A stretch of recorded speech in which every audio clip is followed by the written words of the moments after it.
By early 1944, deep in the heart of the Central Pacific, the Japanese Empire possessed a naval base so powerful that Allied planners spoke of it with a mix of caution and awe.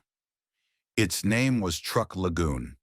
To the Imperial Japanese Navy, Truk was more than a base. It was the beating heart of their Pacific war machine.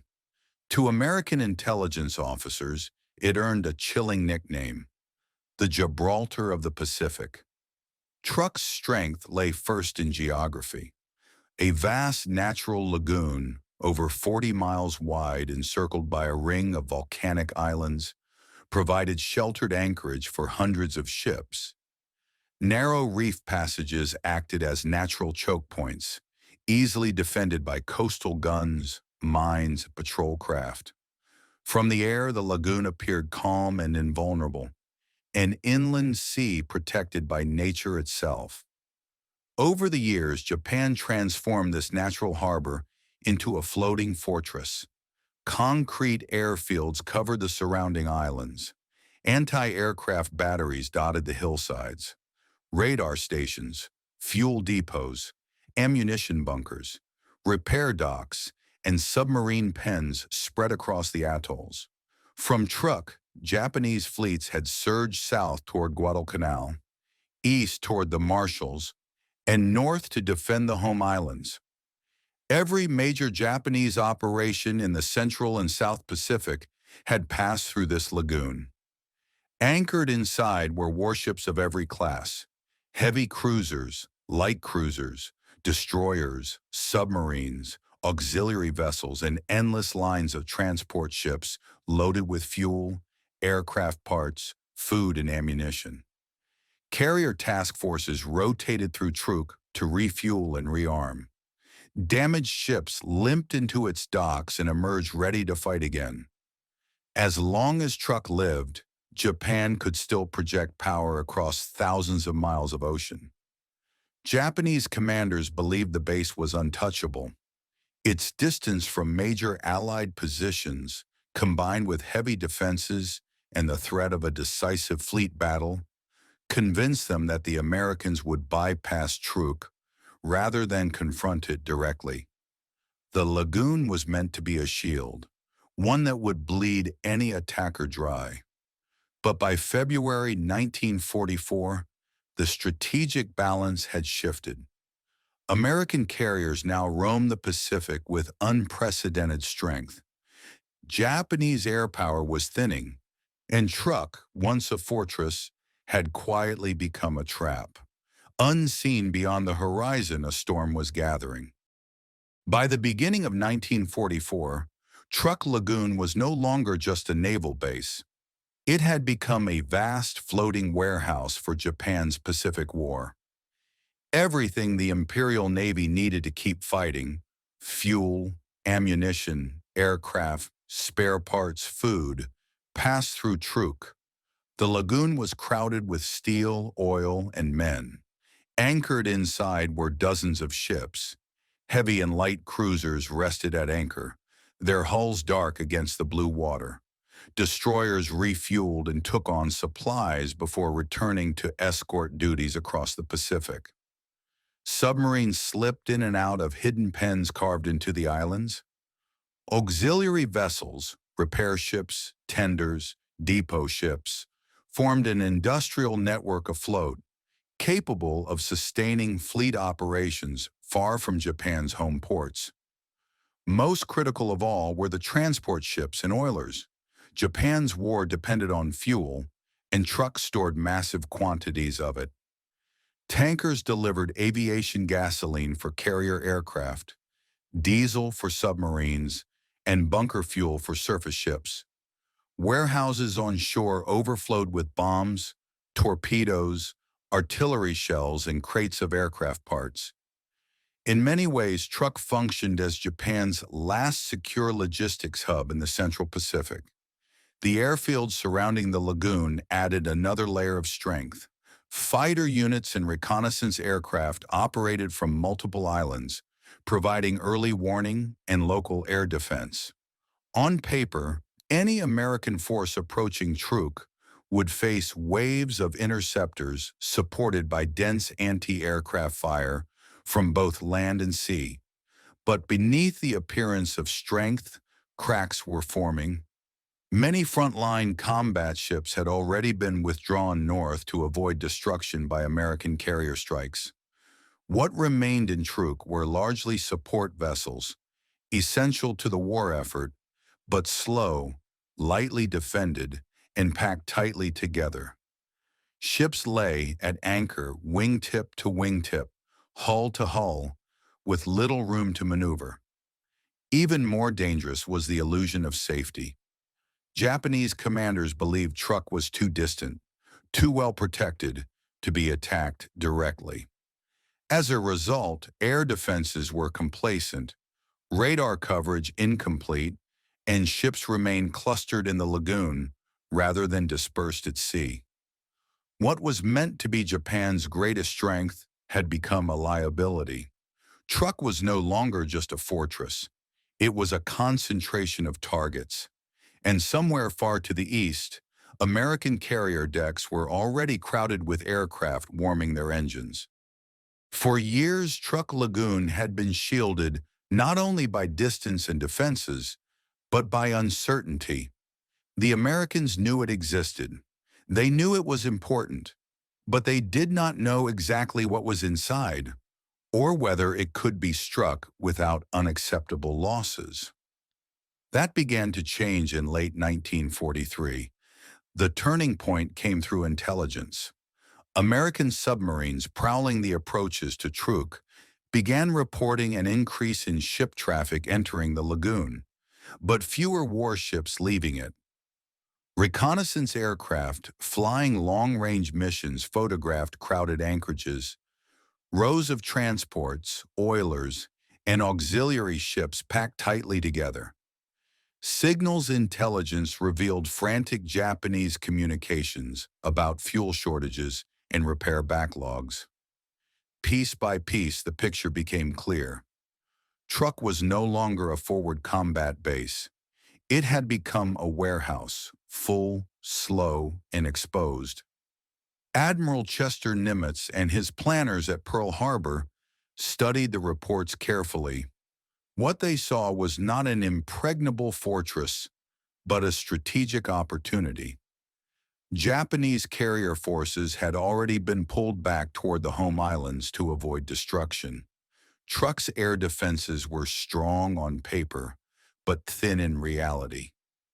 Radar coverage was incomplete. Fighter units were under strength, and most importantly, the ships inside the lagoon were not maneuvering. They were anchored. American submarines played a critical role. Boats like U.S. Skate and USS Tambor slipped close enough to observe traffic patterns and defensive routines.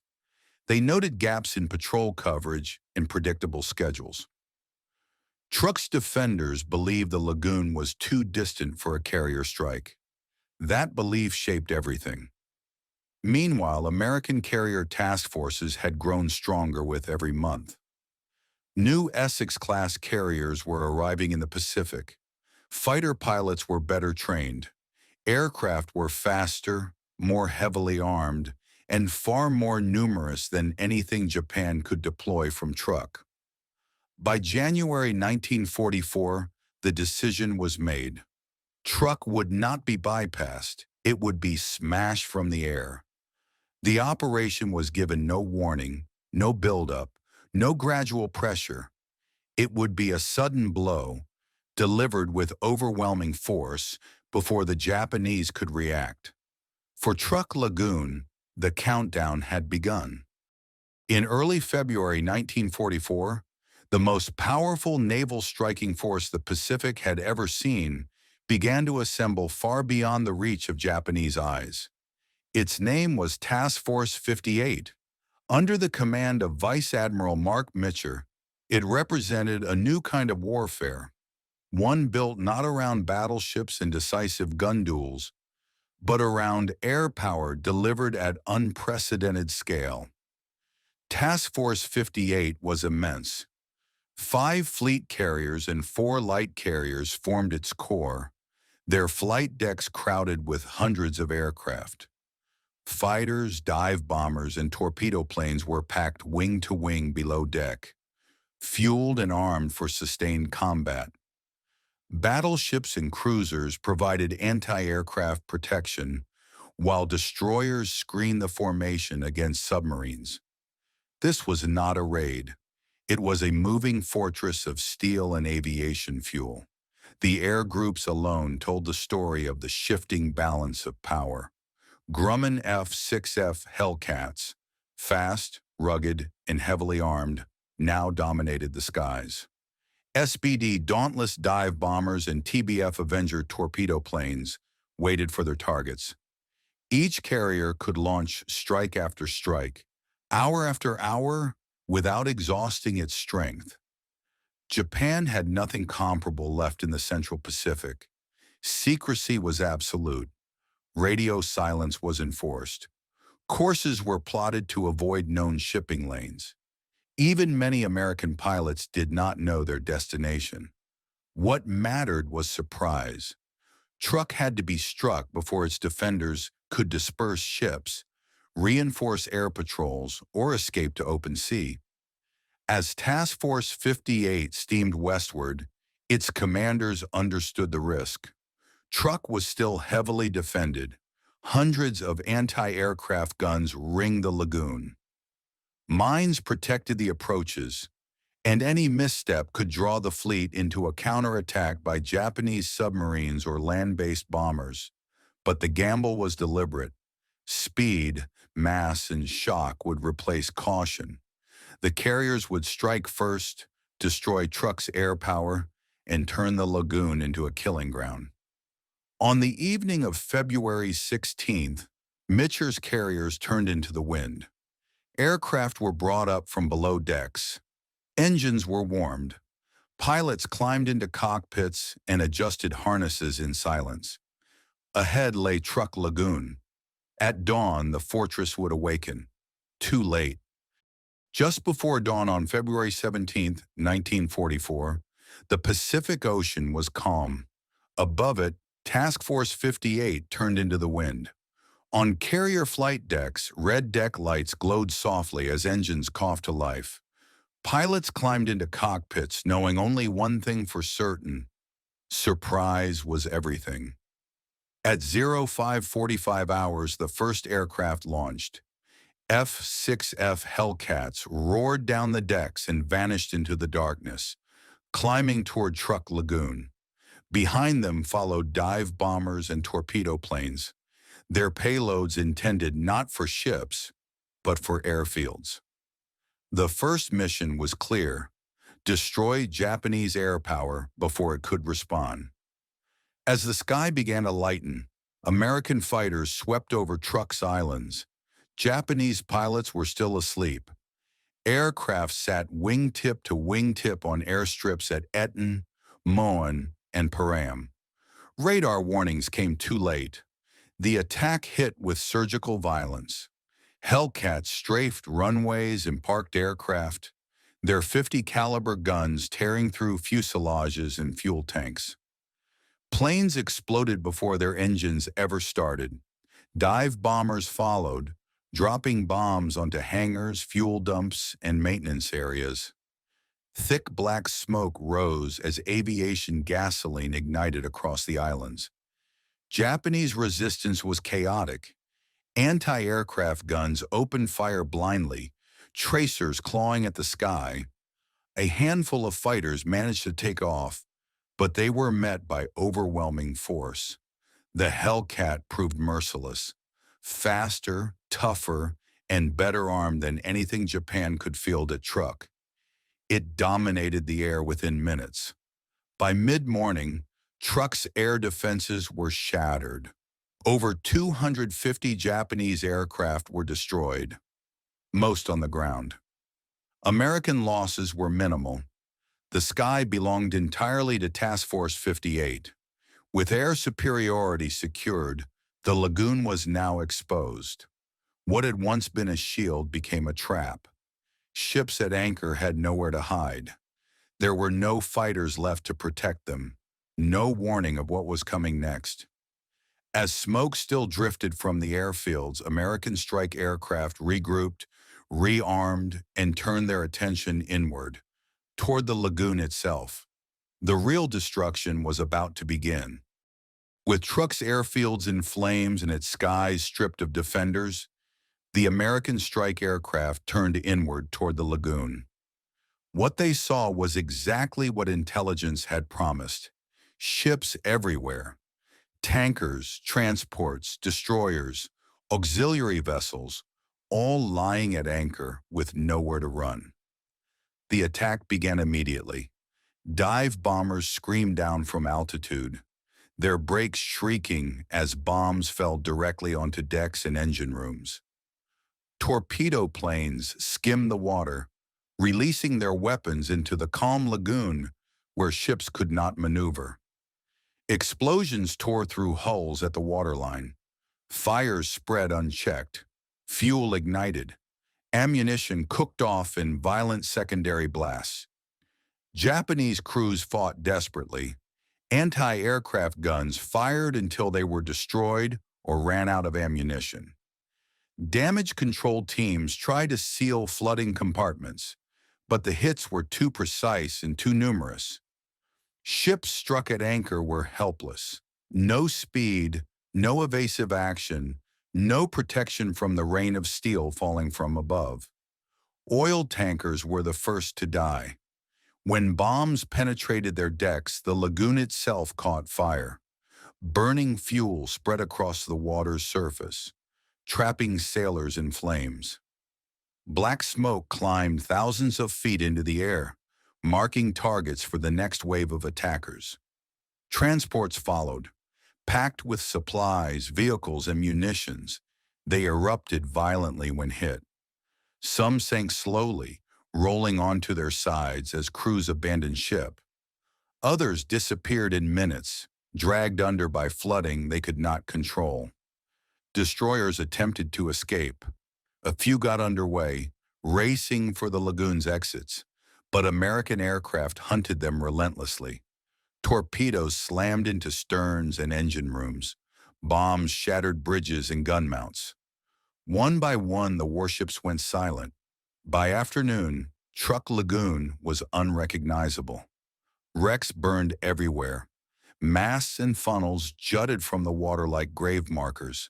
Survivors clung to debris as aircraft circled overhead, selecting new targets. The myth of Truk as an impregnable fortress died that day. What had once been Japan's Gibraltar of the Pacific had become a killing ground, trapped by geography, exposed by intelligence, and annihilated by air power. And the assault was not over.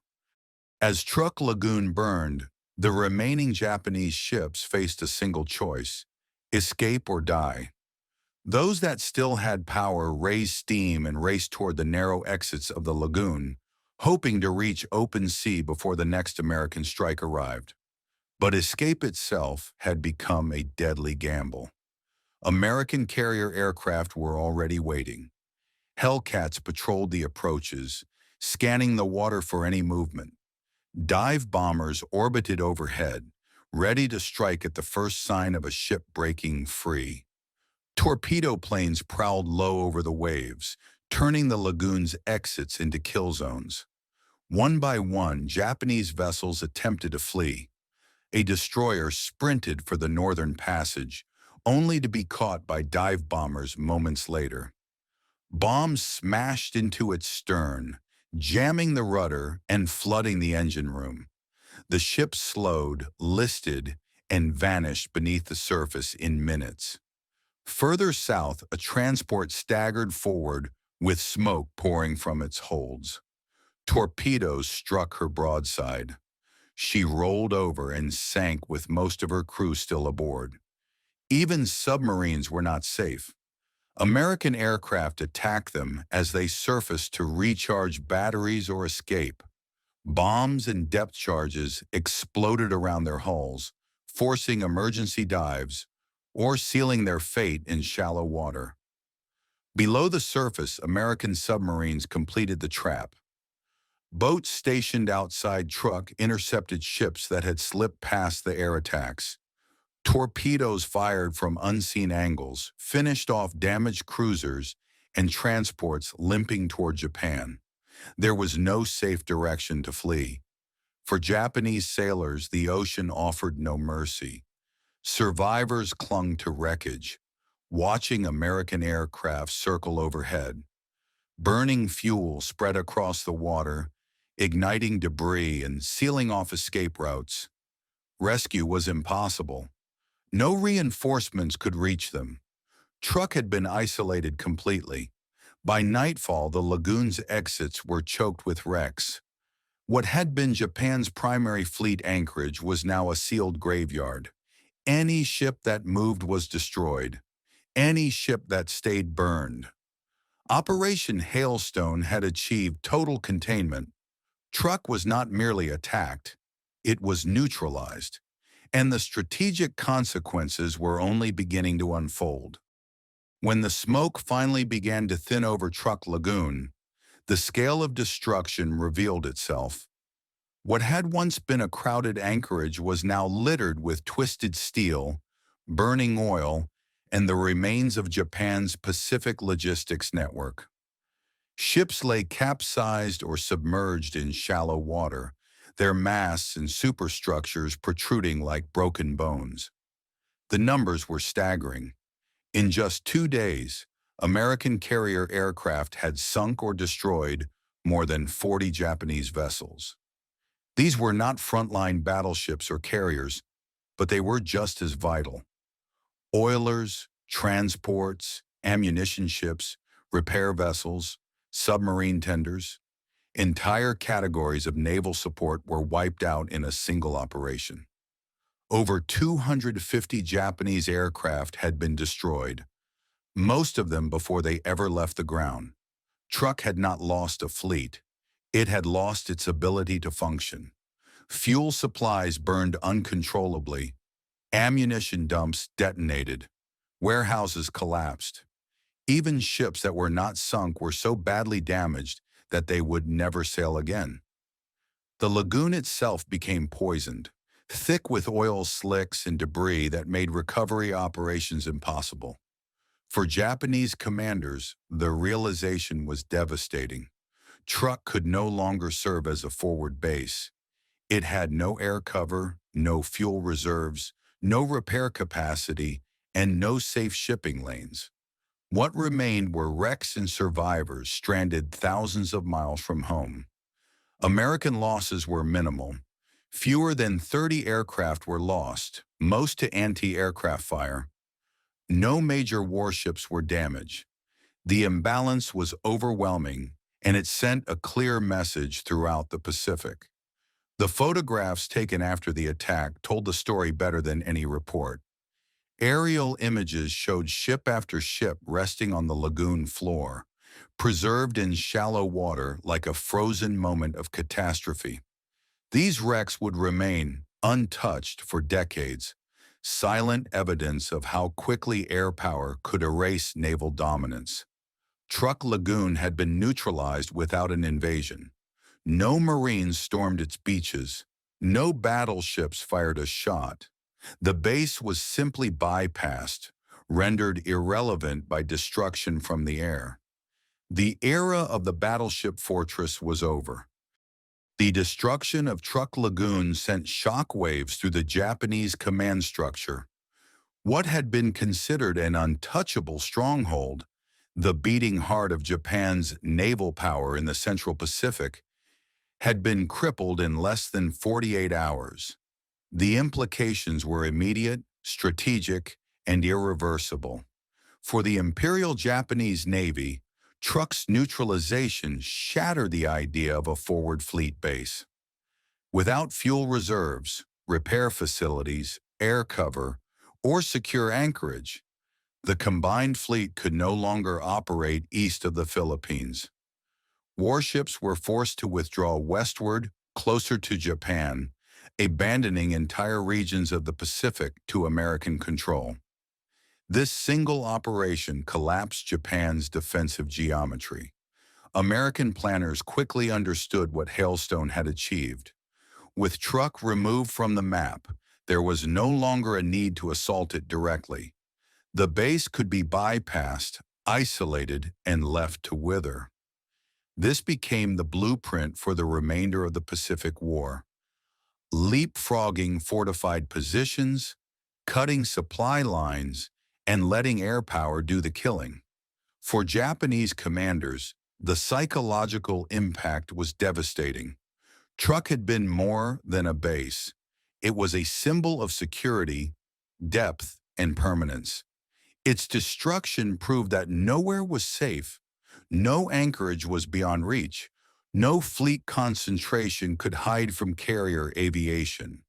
The loss also crippled logistics. Oil shortages worsened overnight. Spare parts vanished.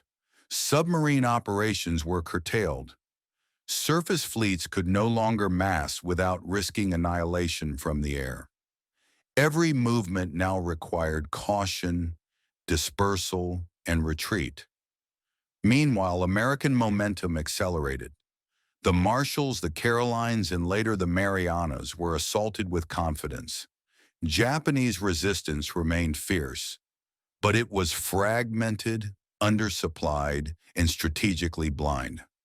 Without Truk, Japan had lost its operational center of gravity.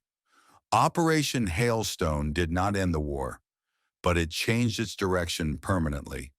From that point forward, the Imperial Japanese Navy was no longer fighting for victory, only for delay.